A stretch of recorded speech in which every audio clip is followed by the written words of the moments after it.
Hello student, आज हम पढ़ेंगे glorious India from the beginning of 1206 CE और ये हमारा चैप्टर 1 है सोशल साइंस का। और जो आज हमारा टॉपिक है वो है सांगा डायनेस्टी। इसे आप सांगा डायनेस्टी कह लो या इसमें जो वर्डिंग दे रखी है उसके हिसाब से सुंगा डायनेस्टी कह लो, वैसे इसको सांगा डायनेस्टी कहा जाता है। इस डायनेस्टी में आपको ज़्यादा कुछ याद नहीं करना है, इसमें बस आपको ये याद करना है कि सांगा डायनेस्टी के फाउंडर कौन थे। तो जो सांगा डायनेस्टी के जो फाउंडर थे ये पुष्यमित्र सांगा थे और इन्होंने इसको फाउंड किया था 185 BC के अंदर। ये चीफ कमांडर हुआ करते थे मौर्य किंग बृहद्रथ के। और आपको जैसे पता है जो बृहद्रथ थे वो लास्ट रूलर थे मौर्यन एम्पायर के या मौर्य डायनेस्टी के। और जो पुष्यमित्र थे ये इनके चीफ कमांडर थे और ये ब्राह्मण थे और इन्होंने बृहद्रथ को मार दिया था और उसके बाद ये गद्दी पर बैठे थे। और उसके बाद उन्होंने जो सांगा डायनेस्टी है उसको इस्टेब्लिश किया था। Pushyamitra assassinated him and occupied the throne. Pushyamitra ने उसको मार दिया, बृहद्रथ को मार दिया और गद्दी पर कब्जा कर लिया। और इन्होंने शासन किया था 151 BC से BC तक। टिल मतलब होता है तक, तो ही रूल टिल 151 BC और इन्होंने इस्टेब्लिश किया था अपना ये किंगडम 185 BC के अंदर।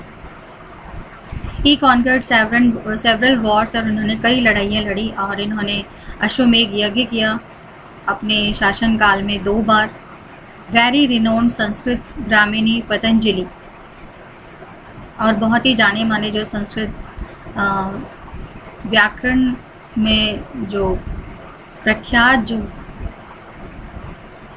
प्रीस्ट थे या पुजारी थे, या हम जैसे ब्राह्मण कह सकते हैं, प्रीस्ट मतलब पुजारी होता है, तो इनकी संस्कृत बहुत अच्छी थी। ग्रामर खास करके संस्कृत ग्रामर में ये पतंजलि थे और इन्होंने ही इनका अश्वमेध यज्ञ किया था। यानी कि जब अपने जीवन काल में इन्होंने 2 बार अश्वमेध, अपने जो शासन काल है इसमें इन्होंने 2 बार अश्वमेध यज्ञ किया था। और इसके अंदर जो जाने माने संस्कृत ग्रामेरियन पतंजलि थे, इन्होंने इस अश्वमेध यज्ञ को पूरा करवाया था, मतलब एज अ पुजारी इन्होंने काम किया था उसमें। क्वेश्चन आपसे पूछा सकता है कि इसमें सांगा डायनेस्टी कब फाउंड की गई थी, when was the Sanga dynasty was founded and bye whom. तो इसमें आप लिखेंगे कि it is found by Pushyamitra Sanga and 185 BC in 185 BC। और इसमें एक क्वेश्चन आपका दे भी रखा है बुक के अंदर कि अश्वमेध यज्ञ किसने करवाया था सांगा डायनेस्टी के अंदर, या जो पतंजलि थे वो किसके शासनकाल के अंदर आए थे। तो ये सांगा डायनेस्टी के अंदर थे। देन फिर आता है, फिर इसमें आपको ज़्यादा कुछ नहीं याद करना है, इसमें बस फिर ये नाम दे दिए इसमें कि कौन कौन आया था इस डायनेस्टी के अंदर, कौन कौन से राजा थे, जिसमें आपके पुष्यमित्र नंबर 1 थे, उसके बाद अग्निमित्र आए, उसके बाद फिर ज्येष्ठ मित्र थे, विभद्रक, भगवत, देवाबूटी। ये कुछ मेजर रूलर थे सांगा डायनेस्टी के। और जो देवाबूटी थे was डिथ्रोन्ड bye अमित्य Vasudev in around 73 BC। देवाबूटी को गद्दी से हटाया अमित्या वासुदेव ने 73 BC के अंदर। ये सांगा एम्पायर के बारे में इसमें बताया गया है कि सांगा एम्पायर कहाँ से कहाँ तक फैला हुआ था। तो ये जो शो कर रहा है ये सांगा एम्पायर है, लाइनिंग वाला। मिडिल इंडिया हम कह सकते हैं, थोड़ा नॉर्थ हिस्सा भी इसमें आ रहा है जिसमें आपका दिल्ली है, उत्तर प्रदेश वगैरह एंड बिहार, बांग्लादेश वगैरह। ये सांगा एम्पायर को शो कर रहे हैं। अ पर्सन नेम सिमुका, एक व्यक्ति जिनका नाम सिमुका था, इन्होंने फाउंडेशन मतलब इन्होंने नींव रखी सतवाना डायनेस्टी की। तो अगर आपसे पूछा जाए who was the founder of Satavahana dynasty, तो इसमें आप लिखेंगे सिमुक। और इन्होंने इस डायनेस्टी को इस्टेब्लिश किया था या इसकी फाउंडेशन रखी थी 60 BC के अंदर इन आंध्र वैली। आंध्रा के अंदर जो द रिवर वैली, गोदावरी और कृष्णा वैली की घाटियाँ हैं, वहाँ पर इसको इस्टेब्लिश किया गया था। This dynasty is known by the name of Andhra as well as Satavahana dynasty. और इस डायनेस्टी को डायनेस्टी को जाना जाता है आंध्रा के नाम से और साथ ही साथ सतवाना डायनेस्टी के नाम से भी। Simuka reign is regarded as till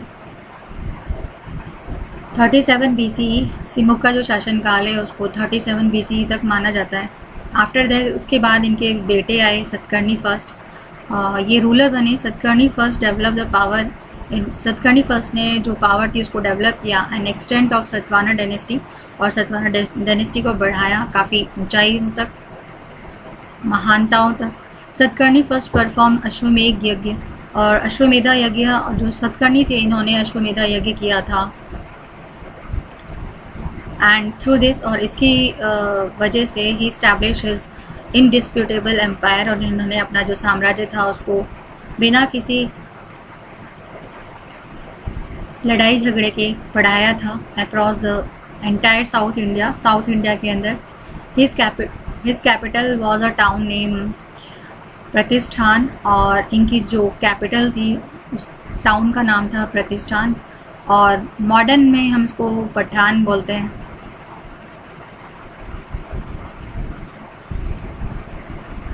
situated on the bank of river Godavari, जो कि रिवर गोदावरी के बैंक में सिचुएटेड है।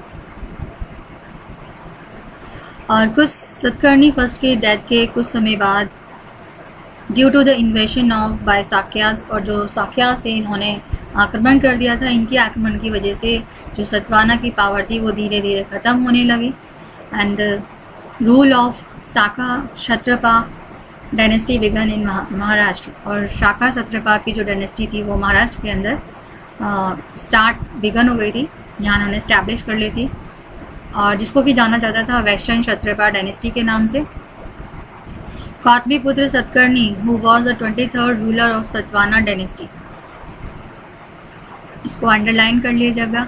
इसमें बोला है कि कौतमी पुत्र सतकर्णी जो थे हु वॉज 23rd रूलर, जो कि 23rd रूलर थे सतवाना डायनेस्टी के, इन्होंने वेस्टर्न क्षत्रपा की जो ताकत थी उसको ख़त्म कर दिया और वापस से अपना जो एम्पायर था या अपनी डायनेस्टी थी उसको वापस रीस्टैब्लिश किया, अपनी पावर को, prosperity and office and rule of his dynasty. तो दोबारा से डायनेस्टी को स्थापित करने का जो काम किया था वो गौतमी पुत्र सतकर्णी ने किया था, जो कि 23rd रूलर हुआ करते थे सतवाना डायनेस्टी के। वशिष्ठ पुत्र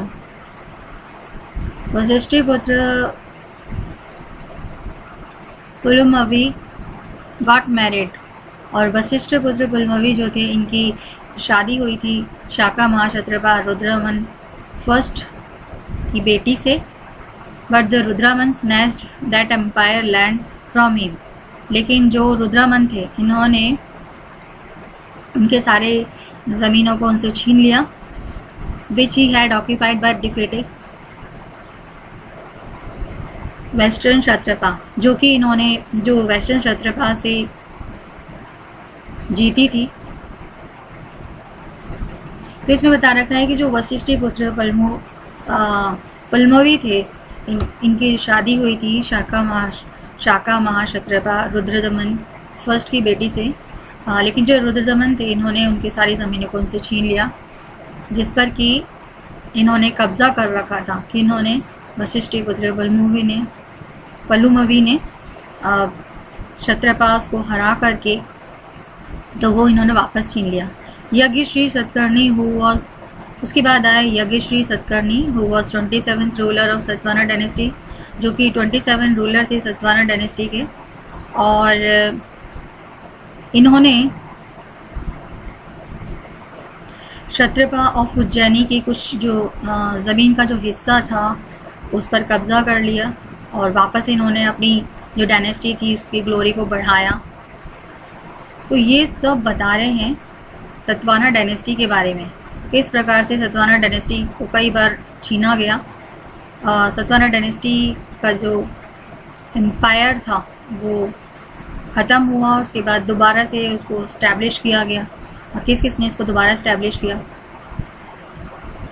यज्ञश्री सेवरल कॉइन। और जो यज्ञश्री थे, इन्होंने बहुत सारे जो कॉइन्स थे उनको सर्कुलेट किया, मतलब उनको चलाया। And ships were inscribed on some of them, और शिप्स पर भी इसको इंस्क्राइब किया गया था, जिससे ये शो होता है कि ये जो एम्पायर था इसका ये फैला हुआ था ओशियंस तक भी। All the rulers of this dynasty, और जितने भी रूलर्स थे इस डायनेस्टी के वो हिंदू धर्म को मानते थे। दे एस्टैब्लिश सिस्टम ऑफ वैदिक यंजनास, और इन्होंने वैदिक यंजनास और वर्णाश्रम सिस्टम को इस्टेब्लिश किया था समाज के अंदर। एंड कंटिन्यूसली फाइट, और ये लगातार लड़ाई लड़ते रहे। फॉरेन इन्वेडर्स थे, और फॉरेन इन्वेडर्स में कौन कौन आ गए? फॉरेन इन्वेडर्स के अंदर यवनास आ गए and Shakas. They provided huge grant of Buddhist, और इन्होंने बहुत सारे दान दिए बुद्धिस्ट और जैन विहारास को, और साथ में रेस्ट हाउसेस बनाने के लिए। इन देयर पीरियड, इनके पीरियड के दौरान या इनके शासन के दौरान trade and commerce, agriculture and other industries develop significantly. चाहे वो व्यापार हो, वाणिज्य हो, या खेती हो, एग्रीकल्चर हो, या इंडस्ट्रीज हो, ये बहुत महत्वपूर्ण तरीके से डेवलप हुई थी। और जो करेंसीज थी वो बनी हुई थी silver, copper, lead and bronze were largely issued. तो यानी इनके शासनकाल के दौरान जो भी करेंसीज थी वो चांदी और तांबा और लेड, ब्रॉन्ज, इन सब की बनी हुआ करती थी, और उन्हीं को इशू कर रखा था इन्होंने। And they were firstly to establish the practice of granting land, और ये पहले व्यक्ति थे या ये पहला डायनेस्टी थी जिन्होंने कि जो ब्राह्मण्स थे उनको ज़मीनें दान में दी, और उसको अग्रहार बोला जाता था। Satavahana king build many chaityas and viharas, और जो सतवाना के राजा थे उन्होंने कई चैत्याज और वेहराज को बनवाया था डेक्कन के अंदर। करला चैत्या है, ये मोस्ट फेमस है इनमें से। और ये जो चैत्या है, किस चैत्या के बारे में बात हो रही है? करला के बारे में। ये 40 मीटर लंबा और 15 मीटर ऊंचा है। ये एक बहुत अच्छा एग्जाम्पल है चैत्या आर्किटेक्चर का।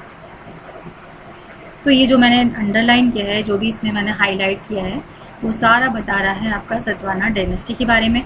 अगर आपसे इसके बारे में पूछा जाता है, लिखने के लिए कहा जाता है, तो आप इनको भी लिख सकते हैं। फिर आता है आपका वेहराज, गुप्ता डायनेस्टी। गुप्ता डायनेस्टी ये स्टैब्लिश हुई थी 275 CE से लेके ये इनका शासनकाल था 550 CE तक। Gupta dynasty emerge after the end of Kushan dynasty, और जो गुप्ता डायनेस्टी थी वो कुषाण डायनेस्टी के ख़त्म होने के बाद इमर्ज हुई थी। When Kushan dynasty had almost decline in the north India, जब कुषाण डायनेस्टी जो पूरी तरीके से ख़त्म हो गई थी नॉर्थ इंडिया के अंदर 230 CE के अंदर, then a large part of land come under the rule of Shaka Murundas, और बहुत सारा जो हिस्सा था वो शाका मुरांस के अंडर में आ गया। हु कंटिन्यू, जिन्होंने की शासन किया 250 तक, 230 से 250 तक हो गया। एंड उसके बाद गुप्ता डायनेस्टी अस्तित्व में आई। इसके बाद शाका मुरान के बाद तो गुप्ता डायनेस्टी ने फिर 275 में इस्टेब्लिश किया अपने किंगडम को या अपने राज्य को। श्रीगुप्त, इसमें आपसे पूछा जा सकता है who was the founder of Gupta dynasty, तो इसमें आ जाएगा श्रीगुप्ता या Srigupta was the founder of this dynasty. In Prayaga Prashasti के अंदर Samudragupta has described himself as a great grandson of Srigupta. जो समुद्रगुप्त थे उन्होंने अपने आप को श्रीगुप्त का ग्रैंडसन बताया। ग्रैंडसन मतलब पोता। किसमें बताया गया था? ये प्रज्ञा प्रशस्ति के अंदर। आफ्टर श्रीगुप्त के बाद घटोत्कच बिकेम द रूलर, ये गुप्ता के रूलर बने, गुप्ता की डायनेस्टी के। And he took the title, और इन्होंने अपने आप को टाइटल दिया महाराजा का। तो सबसे पहले कौन आए थे, किसने इसको फाउंड किया था? इसको फाउंड किया था श्रीगुप्त ने। श्रीगुप्त के बाद आए थे घटोत्कच, और फिर घटोत्कच के बाद आए थे चंद्रगुप्त फर्स्ट। आफ्टर घटोत्कच के बाद इनके बेटे चंद्रगुप्त एक गुप्ता डायनेस्टी के रूलर बने and he gain the title, और इनको टाइटल दिया गया महाराजाधिराज का। अभी आपने पढ़ा था जो टाइटल दिया गया महाराजा, ये घटोत्कच को टाइटल दिया गया था। और देन उसके बाद चंद्रगुप्त है, चंद्रगुप्त को दिया गया महाराजाधिराज। इनकी शादी हुई लिच्छावी की राजकुमारी कुमार देवी से इन 319 CE के अंदर। जो सबसे एक एरा को इनिशिएट किया गया, एरा को स्टार्ट किया गया, जिसको कि गुप्ता सामंत के नाम से जाना जाता है। यानी एक नया कैलेंडर स्टार्ट किया गया जिसे कि गुप्ता सामंत के नाम से जाना जाता है। तो ये तो था आपका गुप्ता पीरियड स्टार्ट हो गया। गुप्ता पीरियड के अंदर सबसे पहले कौन आए थे? श्रीगुप्ता। ठीक है, उसके बाद फिर इनके बेटे घटोत्कच और घटोत्कच का बेटा चंद्रगुप्त फर्स्ट। चंद्रगुप्त फर्स्ट ने अपना सक्सेसर श्री समुद्रगुप्त को बनाया, यानी चंद्रगुप्त के बाद समुद्रगुप्त राजा बने। His idol was conquering and unifying the entire India. और जो समुद्रगुप्त थे, इनका आदर्श था कि सारे इंडिया को जीतना और उसे एक करना। ये समुद्रगुप्त का मोटिव था या आइडल थी, इनके आदर्श थे। ही एक्सपेंड गुप्ता एम्पायर सिग्निफिकेंटली, और इन्होंने गुप्ता एम्पायर को फैलाया। ही बिलीव्ड इन इम्पीरियलिज्म, ये इम्पीरियलिज्म में बिलीव करते थे, विस्तारवादी नीति थी इनकी। हिज कोर्ट पोइट, और इनका जो कोर्ट पोइट था उसका नाम था हरिसेन।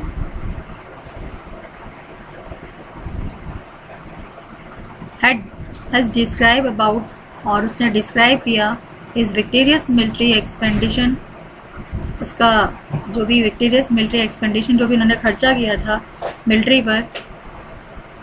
इन हिज रिकॉर्ड, अपने रिकॉर्ड के अंदर, जो कि उसका नाम था इलाहाबाद प्रशस्ति। ये हरिसेन ने किताब लिखी थी इलाहाबाद प्रशस्ति, और इसके अंदर उन्होंने जो भी मिलिट्री पर एक्सपेंडिशन किया था समुद्रगुप्त ने, उसके बारे में डिस्क्राइब किया था।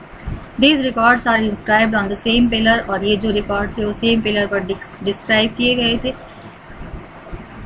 On which the Ashoka edict are inscribed, जिस पर कि अशोका एडिक्ट्स इंस्क्राइब की गई थी। तो यानी कि समुद्रगुप्त के बारे में भी उसी पिलर पे लिखा गया था। इंस्क्राइब मतलब कि जो खुदाई करके लिखते हैं उसको हम इंस्क्राइब बोलते हैं, इंस्क्रिप्शन। और जहाँ पर कि अशोका एडिक्ट्स लिखे गए थे। The ruler and the countries, शासक और उनकी जो कंट्रीज थी, which were won by Samudragupta can be divided into 5 part, जिसको कि समुद्रगुप्त ने जीता था उनको 5 भाग के अंदर बांट दिया गया था। और ये जो 5 भाग थे वो थे the state of Ganga Yamuna, सबसे पहला स्टेट ऑफ गंगा यमुना, दोआब। दोआब बोलते हैं 2 नदियों के बीच के स्थान को, तो ये बहुत फर्टाइल होता है। तो सबसे पहला स्टेट तो हो गया आपका गंगा यमुना दोआब, 5 पार्ट्स के अंदर पहला पार्ट गंगा यमुना दोआब हो गया। सेकंड जो है वो ईस्टर्न हिमालय हो गया। थर्ड जो है bordering state of eastern Vindhya region हो गया। एंड फोर्थ जो है आपका ईस्टर्न डेक्कन हो गया। एंड फिफ्थ जो है state of south India and Shaka and Kushan states. तो अगर आपसे समुद्रगुप्त के 5 पार्ट्स के बारे में पूछा जाए, समुद्रगुप्त के उन कंट्रीज़ की 5 पार्ट्स के बारे में पूछा जाए जो कि उन्होंने जीते थे, तो इसमें आपको लिखना है the state of Ganga Yamuna Doab, state of eastern Himalaya, the bordering state of eastern Vindhyas, eastern Deccan and states of south India and Shaka and Kushan states. तो ये वो स्टेट्स जो उन्होंने जीते थे। Witnessing the extent of his victorious, और जो भी दर्शक थे जिन्होंने देखा था उनकी जीत को, और इनमें थे Smith, rightly called him Napoleon of India, और स्मिथ ने इनको नाम दिया नेपोलियन ऑफ इंडिया का, क्योंकि इन्होंने देखा था उनको जीत हासिल करते हुए, तो स्मिथ ने इनको नेपोलियन ऑफ इंडिया का नाम दिया। समुद्रगुप्त को अगर पूछा जाए आपसे कि नेपोलियन ऑफ इंडिया कौन है या who was the Napoleon of India, तो वो थे समुद्रगुप्त। और ये नाम किसने दिया था? स्मिथ ने दिया था।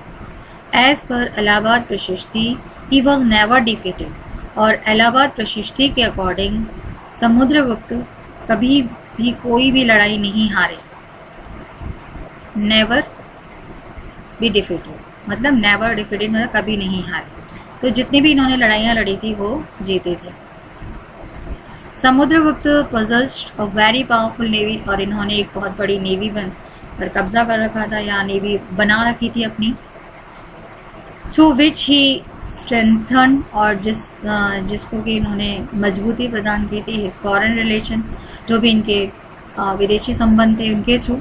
समुद्रगुप्त परफॉर्म द अश्वमेध यज्ञ ऑल्सो, उन्होंने भी अश्वमेध यज्ञ किए थे। अश्वमेध पराक्रम can be seen inscribed in his coin, और जो अश्वमेध पराक्रम है ये हम इनके सिक्कों में देख सकते हैं, उसमें इंस्क्राइब किया गया है इनके सिक्कों पर। He also excelled the fine art, और ये बहुत अच्छा फाइन आर्ट का एग्जाम्पल भी है। He has also been an excellent poet, और जो समुद्रगुप्त थे ये सब इनकी विशेषताएं बताई जा रही हैं। जो समुद्रगुप्त थे वो बहुत अच्छे पोइट भी थे। And he excel is music also, साथ में वो म्यूजिक के अंदर भी बहुत अच्छे थे। His image of playing harp is inscribed on the back of coin, और वो हार्प बजाते हुए इनकी जो इमेज है, उनकी जो फोटो थी वो कॉइन के पीछे छापी गई थी या उसको इंस्क्राइब किया गया था। He was a worshipper of Vishnu, और वो भगवान विष्णु के भक्त थे।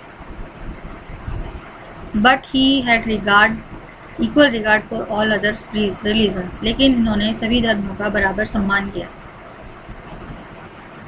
हालांकि ये विष्णु के पुजारी थे।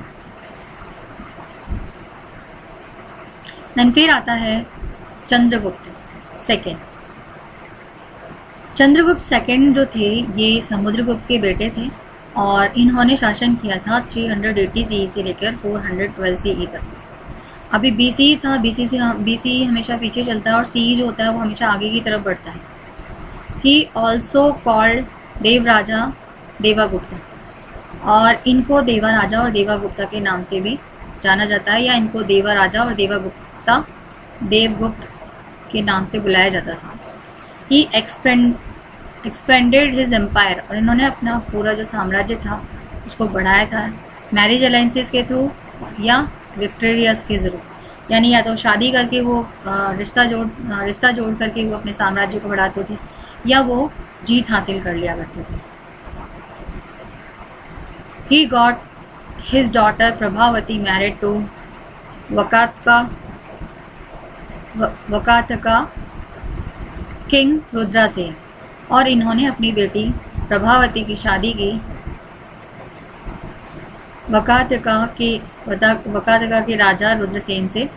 आफ्टर हिज डेथ, इनके मरने के बाद जो प्रभावती थी एक्चुअल रूलर बन गई by making her younger son occupy the throne. और कैसे रूलर बनी कि इनका जो छोटा बेटा था उसको गद्दी पर बिठा करके। Chandragupta had establish his indirect, और जो चंद्रगुप्त थे उन्होंने इनडायरेक्ट रूल करना स्टार्ट कर दिया था upon the state of Vakataka also. Vakataka के स्टेट पर भी इन्होंने शासन करना शुरू कर दिया था। Chandragupta second also occupied western Malwa in Gujarat, और जो चंद्रगुप्त थे इन्होंने वेस्टर्न मालवा और गुजरात पर भी कब्जा कर लिया था। He made Ujjain is second capital, और इन्होंने उज्जैन को अपनी सेकेंड कैपिटल बनाया। After gaining victory on Shakas पर जीत हासिल करने के बाद, and he took the title, और इनको टाइटल दिया गया विक्रमादित्य का। तो ये थी चंद्रगुप्त सेकंड की कहानी। चंद्रगुप्त समुद्रगुप्त के बेटे थे और इनको देवराज और देवगुप्ता कहा जाता था। इन्होंने अपना जो साम्राज्य था वो शादी जो वैवाहिक संबंध हैं उनके थ्रू यह जीत हासिल करके, और इन्होंने अपनी बेटी की शादी वकात का के जो राजा थे रुद्रसेन, इनसे कर दी। और रुद्रसेन के मरने के बाद जो प्रभावती थे, इनका जो बेटा था, छोटा यंगर बेटा था, वो उस गद्दी पर बैठा। तो फिर जो चंद्रगुप्त थे वो एक तरह से वकात का पर भी और इन्होंने उज्जैन को अपनी सेकंड कैपिटल बनाया था, और उन्होंने अपना जो साम्राज्य था इन्होंने कब्जा किया था मालवार गुजरात पर। And after gaining the victory on Sakas पर जीत हासिल करने के बाद इन्होंने अपने आप को नाम दिया विक्रमादित्य का। देन फिर आता है कुमार गुप्त महेंद्रादित्य 414 CE से लेकर 455 CE तक। चंद्रगुप्त सेकंड के बाद इनका बेटा कुमार गुप्त ये शासक बना। कुमार गुप्त चंद्रगुप्त का बेटा था, और कुमार गुप्त को याद किया जाता है नालंदा यूनिवर्सिटी के फाउंडर के रूप में। तो मोस्टली क्वेश्चन पूछा जाता है कि who was the founder of Nalanda university, या किसने इसको स्टैब्लिश किया था। तो उसका जो फाउंडर था वो कुमार गुप्त था। उसने अपने साम्राज्य को बढ़ाया था सौराष्ट्र से लेकर बंगाल तक। सौराष्ट्र गुजरात को बोलते थे, तो गुजरात से बंगाल तक उन्होंने फैलाया अपने साम्राज्य को। In the last days of his rule, और अपने शासन के आखिरी दिनों के अंदर इनको पुष्यमित्र के विरोध का सामना करना पड़ा। देन फिर आया स्कंदगुप्त। स्कंदगुप्त ने शासन किया था 455 CE से लेकर 467 CE तक। Although he was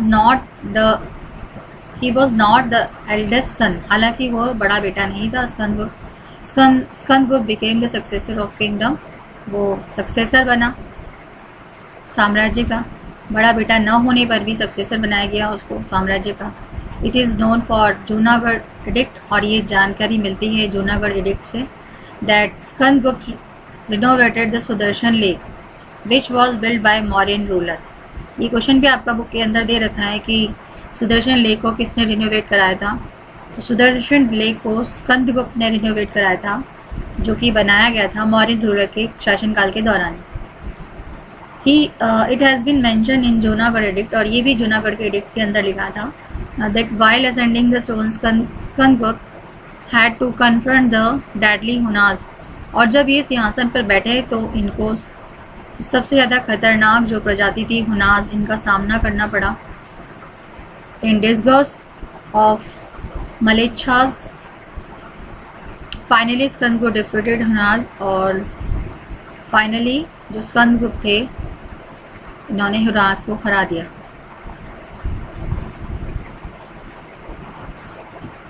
देन फिर आता है आपका cultural achievement of Gupta dynasty. Gupta dynasty has immense importance in cultural history of India. Gupta dynasty की काफ़ी इम्पॉर्टेंस है इंडिया की हिस्ट्री के अंदर। गुप्ता रूलर्स व फॉलोज वैदिक रिलीजन, और जो गुप्ता रूलर जो शासक थे वो वैदिक रिलीजन के फॉलोअर थे, वैदिक धर्म को मानने वाले थे। समुद्रगुप्त एंड कुमारगुप्त फर्स्ट, समुद्रगुप्त और जो कुमारगुप्त फर्स्ट थे हैड इवन परफॉर्म अश्वमेध यज्ञ, हालांकि इन्होंने अश्वमेध यज्ञ परफॉर्म किया था। इसका समुद्रगुप्त और कुमारगुप्त दोनों ने ही अश्वमेध यज्ञ किया था। And they also support Buddhism, और वो बुद्धिज्म को भी सपोर्ट किया करते थे, बुद्धिज्म और जैनिज्म को। द चाइनीज पिलग्रिम थे फाहिन visited India during the rain of Chandragupta second. ये भी पूछा जाता है बोर्ड के अंदर कि जो फाहिन थे वो किसके रेन के अंदर आए थे इंडिया। तो ये आए थे चंद्रगुप्त सेकंड के शासनकाल में। Fahien according to his description, और इनके डिस्क्रिप्शन के according it is found that Gupta empire was excellent. और फाहिन ने जो अपना डिस्क्रिप्शन दिया था इंडिया से रिलेटेड जब ये आए थे यहाँ पर चंद्रगुप्त सेकंड के दौरान, तो उन्होंने पाया कि जो गुप्ता एम्पायर है वो बहुत ही अच्छा एडमिनिस्ट्रेशन है उसका, and crime rarely took place, यहाँ पर जो अपराध थे वो बहुत कम हुआ करते थे। The burden of taxes was also less, और जो टैक्सेस का बर्डन था वो भी कम था, और संस्कृत यहाँ की ऑफिशियल लैंग्वेज हुआ करती थी। ये किसने लिखा था? ये लिखा था फाहिन ने। Kalidas the composer play of Abhijnanam Shakuntalam, और कालिदास जिन्होंने कि प्ले लिखा था Abhijnanam Shakuntalam, Abhijnana Shakuntalam and the great epic, और इन्होंने एक महान एपिक भी लिखा था जिसका नाम था रघुवंशम शूद्र का। The writer of the play Mrichchhakatikam and Vishakha Datta, the writer of the play Mudra Rakshasa and renowned koshakar Amar Singh were all present in Gupta period. तो ये जाने माने जो कोशाकर, अमर सिंह, ये सभी प्रेजेंट हुआ करते थे गुप्ता पीरियड के दौरान। और रामायण और महाभारत, मनु संहिता, ये सब इसी पीरियड के दौरान प्रेजेंट हुए थे। तो ये जो पीरियड था उसको गोल्डन पीरियड इसलिए कहा जाता था कि उसमें बहुत बड़े बड़े काम हुए थे, और जितने भी बड़े बड़े महान लोग थे वो भी इसी पीरियड के दौरान थे। और जो महान गणितज्ञ थे, मैथमेटिशियंस, आर्यभट्ट, और इसके अलावा वराहमिहिर एंड ब्रह्मगुप्त, ये सारे मैथमेटिशियंस थे। इन्होंने सिग्निफिकेंट कंट्रीब्यूशन दिया था in the development of mathematics के डेवलपमेंट के अंदर, and astrology during the Gupta period, और astrology during the Gupta period के दौरान। The decimal system was invented in this period, और इस पीरियड के दौरान जो डेसिमल सिस्टम था उसको इन्वेंट किया गया था, which later reach Europe through the Arabians, और जो कि बाद में यूरोप पहुंचा अरेबियंस के थ्रू। तो ये जो पीरियड था वो बहुत ही डेवलप पीरियड हम कह सकते हैं। इसमें बहुत सारे बड़े बड़े काम हुए थे इसमें।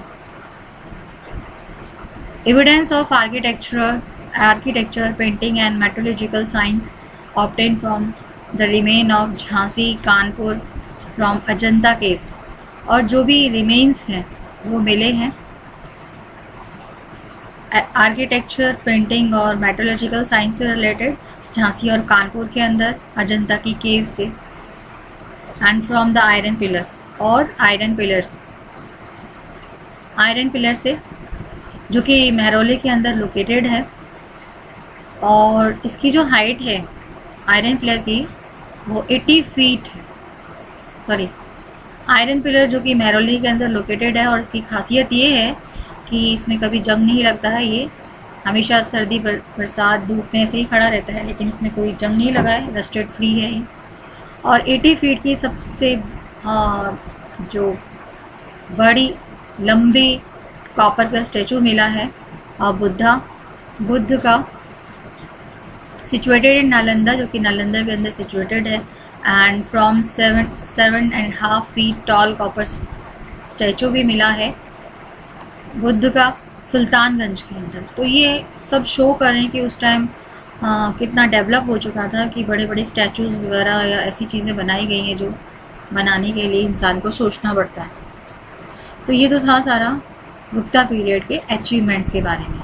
तो मोस्टली क्वेश्चन पूछा जाता है, 4 मार्क्स का क्वेश्चन आता है इसमें से कि explain the cultural achievement of Gupta dynasty. तो उसमें ये सारी बातें आपको लिखनी है, और जितना अच्छा आप इसको रिप्रेजेंट करेंगे पॉइंट्स के अंदर उतने अच्छे आपको मार्क्स मिलेंगे।